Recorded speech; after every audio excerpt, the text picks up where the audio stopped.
Salam Bapak Ibu Saudara-saudari. Firman Tuhan yang menjadi renungan untuk kita hari ini tertulis dalam Mazmur 51 ayat 3 demikian. Kasihilah aku ya Allah menurut kasih setiamu. Hapuskanlah pelanggaranku menurut rahmat-Mu yang besar. Demikian. Saudara-saudari, semua orang adalah manusia yang baik. Siapapun kita, anak-anak, remaja, bahkan yang sudah lansia, kita sudah hidup di dalam seperti itu. Kalau semuanya adalah manusia yang berdosa, maka apakah yang benar? Sesungguhnya ada dua hal yang sering terjadi dalam kehidupan kita sebagai pendosa, termasuk di dalamnya saya. Yang pertama, orang yang berdosa, dia sadar akan keberdosaannya, lalu dia mengakui seluruh keberdosaannya dan memohon pengampunan kepada Tuhan, lalu Tuhan mengampuni dia, lalu hidupnya dipulihkan. Tetapi yang kedua adalah ada orang yang berdosa tapi pura-pura tidak tahu bahwa dia berdosa. Lalu dia menikmati keberdosaannya terus-menerus, sehingga akhirnya dia semakin lama semakin terjerat dalam dosanya itu sendiri dan hidupnya tidak dipulihkan.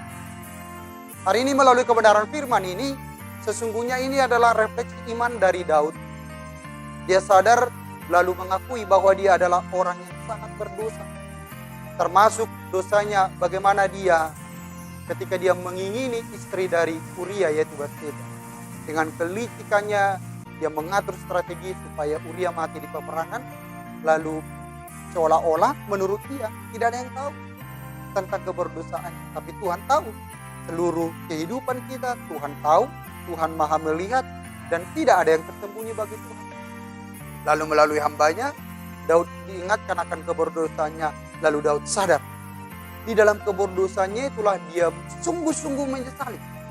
Dia sungguh-sungguh mengakui keberdosaannya kepada Tuhan. Sehingga oleh karena pengakuannya di dalam dosanya, maka Daud dipulihkan Tuhan kembali di dalam keberdosaannya itu menjadi hidup. Saudara-saudari, itu juga lah yang sering kita lakukan di dalam ibadah kita setiap hari. Ketika para agenda atau liturgis menyatakan hukum Taurat Tuhan untuk kita pada minggu hari ini, lalu melalui hukum Taurat itu kita sedang bercermin. Lalu ketika kita bercermin, kita tahu kita melakukan kesalahan. Ada yang tidak benar dalam wajah kita, maka kita rapikan. Maka hukum Taurat itu seperti itu, seolah-olah menjadi cerminan bagi kita.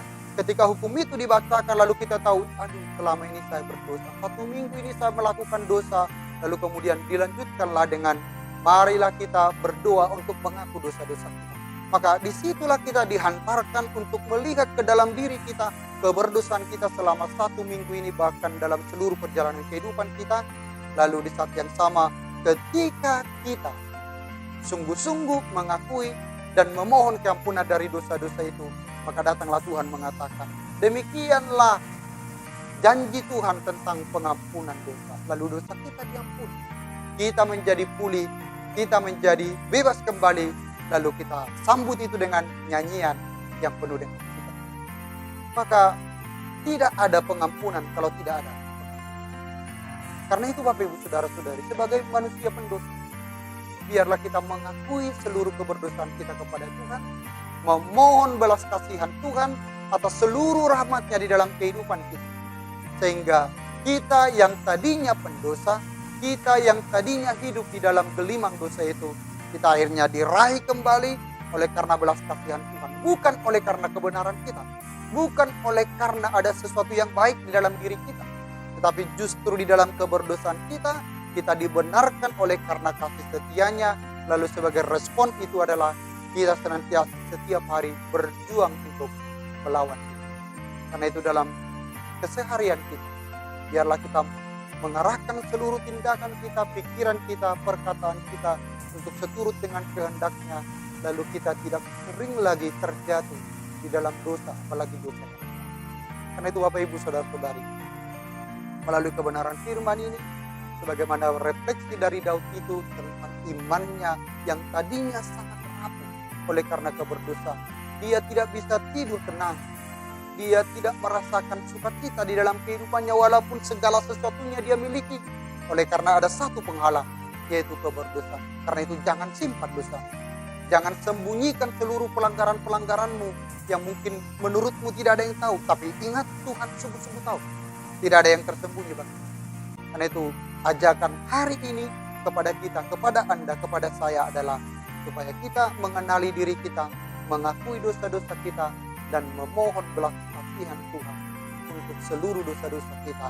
Maka Tuhan akan mengampuni, lalu hidup kita akan bersukacita kembali dalam menjalani anak.